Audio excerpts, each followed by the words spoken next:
वैवर्त पुराण में वर्णित कथा के अनुसार एक बार की बात है। महाभारत युद्ध के बाद भगवान श्री कृष्ण और अर्जुन द्वारिका गए, परंतु इस बार रथ अर्जुन चलाकर ले गए। द्वारिका पहुंचकर अर्जुन बहुत थक गए, इसलिए विश्राम करने के लिए अतिथि भवन में चले गए।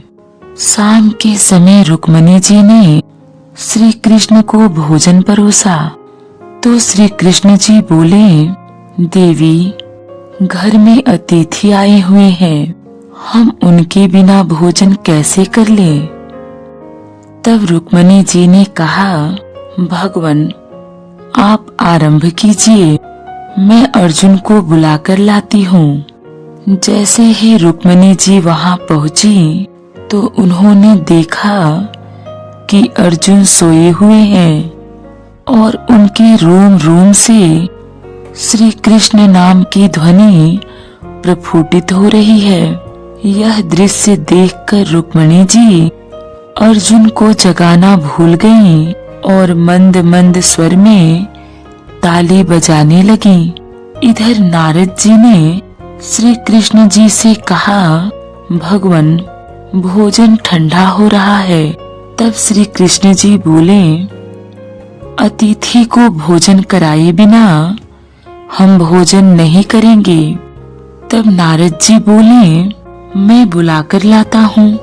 जब नारद जी वहां पहुँचे तब उन्होंने वहां का नजारा देखा और वह नजारा देखकर वह भी अर्जुन को जगाना भूल गए और उन्होंने वीणा बजाना शुरू कर दिया।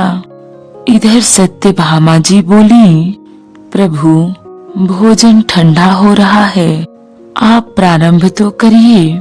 तब भगवान बोले, देवी, हम अतिथि के बिना भोजन नहीं कर सकते। सत्यभामा जी बोली, मैं बुलाकर लाती हूँ। जब वे भी वहां पहुंची तो उन्होंने देखा कि अर्जुन सोए हुए हैं और उनका रोम रोम श्री कृष्ण का कीर्तन कर रहा है और रुक्मिणी जी ताली बजा रहे हैं, नारद जी वीणा बजा रहे हैं। तो सत्यभामा जी भी अर्जुन को जगाना भूल गईं और उन्होंने नाचना शुरू कर दिया। इधर भगवान सोचने लगे, ये सभी बोलकर जाते हैं कि भोजन ठंडा हो रहा है, परंतु हमारी चिंता किसी को नहीं है। मैं स्वयं चलकर देखता हूँ कि वहाँ ऐसा क्या हो रहा है जो सभी मुझे ही भूल गए। प्रभु ने वहाँ जाकर देखा तो वहाँ तो स्वर लहरी चल रही थी। अर्जुन सोते सोते कीर्तन कर रहे थे, रुक्मिणी जी ताली बजा रही थी, नारद जी वीणा बजा रहे थे और सत्यभामा जी नृत्य कर रही थी। यह देखकर भगवान के नेत्र सजल हो गए और उन्होंने अर्जुन के चरण दबाना शुरू कर दिया। पौराणिक कथा के अनुसार एक बार देवर्षि नारद भगवान विष्णु के पास गए और प्रणाम करते हुए कहा, भगवान, मुझे सत्संग की महिमा सुनाइए। भगवान मुस्कुराते हुए बोले, नारद, तुम यहाँ से आगे जाओ, वहाँ इमली के पेड़ पर तुम्हें एक रंगीन प्राणी मिलेगा। वह सत्संग की महिमा जानता है, वही तुम्हें भी समझाएगा। नारद जी खुशी खुशी इमली के पेड़ के पास गए। वहाँ उन्हें एक गिरगिट मिला। नारद जी गिरगिट से बातें करने लगे। उन्होंने गिरगिट से सत्संग की महिमा के बारे में पूछा। सवाल सुनते ही वह गिरगिट पेड़ से नीचे गिर गया और छटपटाते हुए प्राण छोड़ दिए। नारद जी आश्चर्यचकित होकर लौट आए और भगवान को सारा वृतांत सुनाया। भगवान ने मुस्कुराते हुए कहा, इस बार तुम नगर के उस धनवान के घर जाओ और वहाँ जो तोता पिंजरे में दिखेगा उसी से सत्संग की महिमा पूछ लेना। नारद जी क्षण भर में वहां पहुंच गए और तोते से सत्संग का महत्व पूछा। थोड़ी देर बाद ही तोते की आंखें बंद हो गई और उसकी भी प्राण पखेरु उड़ गए। इस बार नारद जी घबरा गए। नारद जी दौड़े दौड़े भगवान के पास पहुँचे। नारद जी ने कहा, भगवान, यह क्या लीला है? क्या सत्संग का नाम सुनकर मरना ही सत्संग की महिमा है? तब भगवान हंसते हुए बोले, यह बात भी तुमको जल्द ही समझ आ जाएगी। इस बार तुम नगर के राजा के महल में जाओ और उसके नवजात पुत्र से अपना प्रश्न पूछो। यह सुनकर नारद जी तो थर थर कांपने लगे और बोले, हे भगवान, अभी तक तो पशु पक्षी ही अपने प्राण छोड़ रहे थे। इस बार अगर वह नवजात राजपुत्र मर गया तो राजा मुझे जिंदा नहीं छोड़ेगा। तब भगवान ने नारद जी को अभय दान दिया। नारद जी दिल मुट्ठी में रखकर राजमहल में गए। वहां उनका बड़ा सत्कार किया गया। अतः पुत्र की जन्म पर बड़ा उत्सव मनाया जा रहा था। फिर भी नारद जी ने डरते डरते राजा से उनके पुत्र के बारे में पूछा। नारद जी को राजपुत्र के पास ले जाया गया।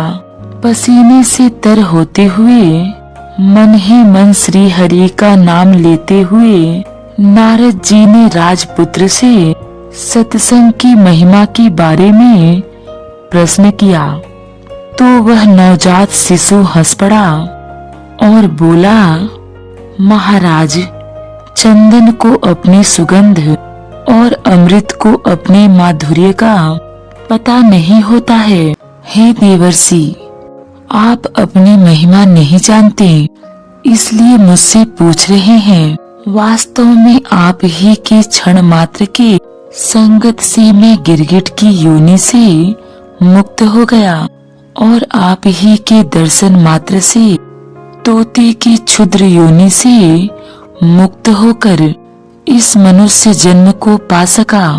आपके सानिध्य मात्र से मेरी कितनी सारी योनियां कट गईं और मैं सीधे मानव तन में ही नहीं अपितु राजपुत्र भी बना।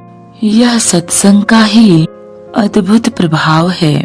बालक बोला, हे देवर्षि, अब मुझे आशीर्वाद दीजिए कि मैं मनुष्य जन्म के परम लक्ष्य को पा सकूं। तब देवर्षि नारद ने खुशी खुशी उस बालक को आशीर्वाद दिया और भगवान श्री हरि के पास जाकर सब कुछ बता दिया। तब भगवान ने कहा, यह सच है और सत्संग की बड़ी महिमा है। संत का सही गौरव या तो संत जानते हैं या उनके सच्चे प्रेमी भक्त। भगवान कहते हैं कि संसार का सबसे बड़ा सुख मनुष्य की स्वयं की आत्म संतुष्टि है। एक बार अवंतीपुर में साधु कोटि करना आए। उन दिनों उनके नाम की धूम थी। उनका सत्संग पाने दूर दूर से लोग आते थे। उस नगर में रहने वाली कलावती भी सत्संग में जाती थी। कलावती के पास अपार संपत्ति थी। उसकी रात्रि सत्संग की बात जब नगर के चोरों को मालूम हुई तो उन्होंने उसके घर सेंध लगाने की योजना बनाई। एक रात जब कलावती सत्संग में चली गई तब चोर उसके घर आए। घर पर दासी अकेली थी।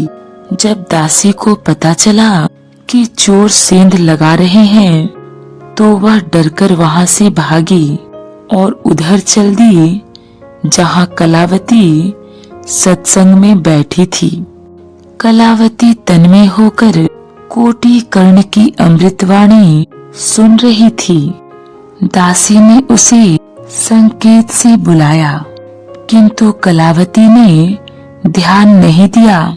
इसी बीच चोरों का सरदार दासी का पीछा करता हुआ वहां आ पहुंचा। तब डरकर दासी कलावती के पास जाकर बोली, स्वामिनी चलिए, घर में चोर घुस आए हैं। कलावती ने कहा, तू चुपचाप सत्संग सुन, धन तो फिर मिल जाएगा, किंतु इतना अच्छा सत्संग कहाँ मिलेगा। कलावती का जवाब सुनकर चोरों का सरदार स्तब्ध रह गया और उसने भी पूरा सत्संग सुना। सत्संग की समाप्ति पर वह कलावती के चरणों में गिर पड़ा और बोला, आज तुमने मेरी आंखों से अज्ञान का पर्दा उठा दिया, अब मैं कभी चोरी नहीं करूंगा।